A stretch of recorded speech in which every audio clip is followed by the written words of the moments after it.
Ladies and gentlemen, welcome to Pro Wrestling History Today, your 5-minute rundown of all the professional wrestling birthdays, deaths, and top moments for this day in pro wrestling history.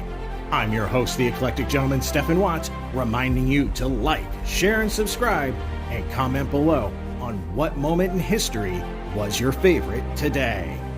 Now, without further ado, put 5 minutes on the clock, and away we go. It is September 26th, and we're going to start off as we always do with the happy birthdays. 1948, Stampede Wrestling legend, Kendo Nagasaki. 1972, the former headman of Evolve, Gabe Sapolsky. 1981, multiple-time WWF Women's Champion, Asuka.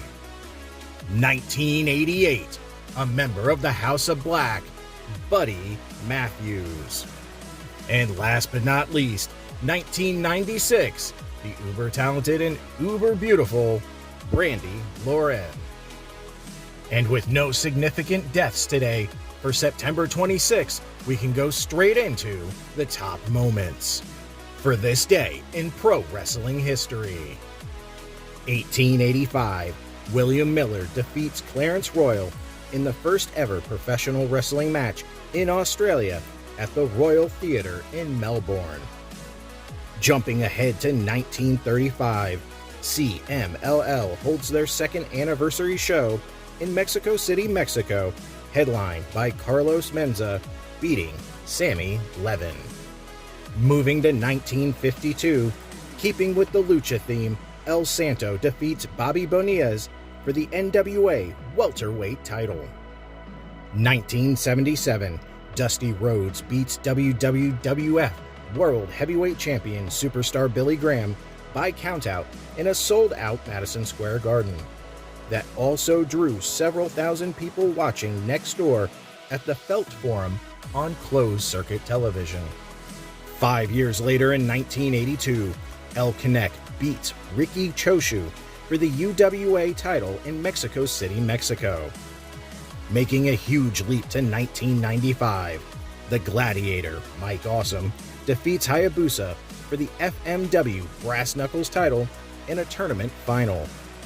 4 years later in 1999, the WWF pay-per-view of Unforgiven sees Triple H defeat The Rock, Mankind, Big Show, Davey Boy Smith, and Kane to win the vacant WWF title in a 6-pack challenge. Moving ahead 6 years this time to 2005, the final episode of Raw to air on Spike TV airs this day before moving back to the USA Network the next week.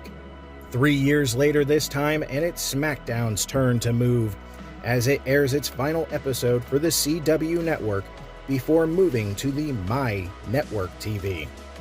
The show would move just 2 years later to the Sci-Fi Network. That next year in 2009, Ring of Honor holds Glory by Honor 8, which sees the company farewell for Bryan Danielson and Nigel McGuinness, and the return of James E. Cornette. And last but not least, 2010, Dragon Gate USA debuts with such talent as Jon Moxley, Bryan Danielson, Ricochet, Johnny Gargano, and many more. Those were your short but sweet pro wrestling history highlights for September 26th. I'm the eclectic gentleman, Stephen Watts, and we'll see you tomorrow.